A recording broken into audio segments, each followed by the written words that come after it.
Ask me, why do I run? It's therapy. The elements remind me not to fear but to be comforted by the sun.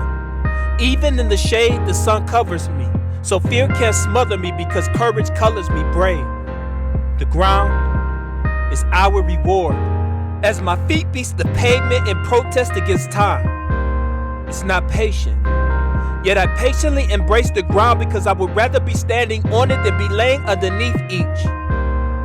Breath is a gift.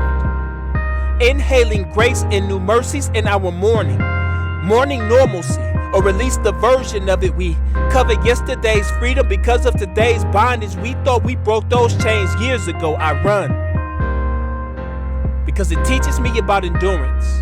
Ensure us that pain is a constant enemy. The ones out of our control and the ones that we cause, and insurance can't cover the scars. Nevertheless, I run. Not because it's fun, but because it's necessary. The standards of who fit the crime you set is a bit perplexing.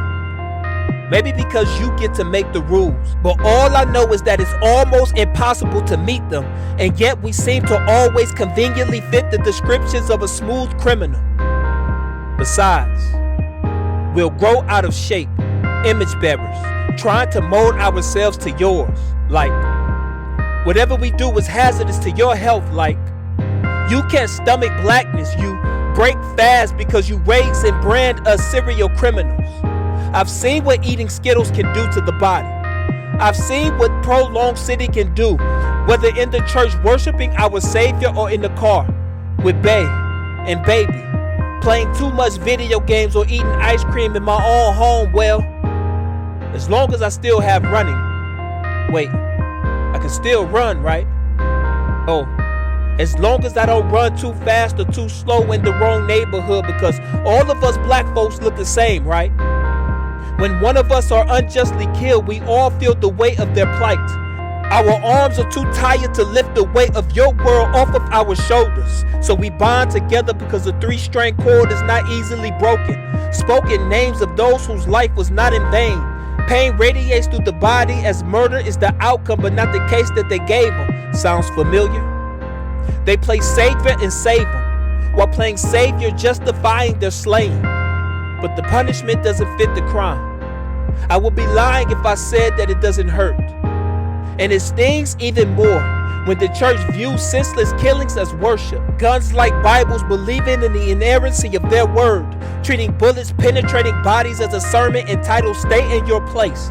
We treat God's design of image bearer as an afterthought. Maybe because you've designed him into your image. They say only if he followed their simple commands. But what about the one that says, "Thou shalt not make idols," or "Thou shalt not murder"? Or do you think the latter only applies to the womb? Simple, right? I run this race knowing that in many ways mine is seen as a threat, but yet we hope in the Lord. Mounting up on wings as eagles, we run and not grow weary, because the God of justice loves justice and hates wrongdoing.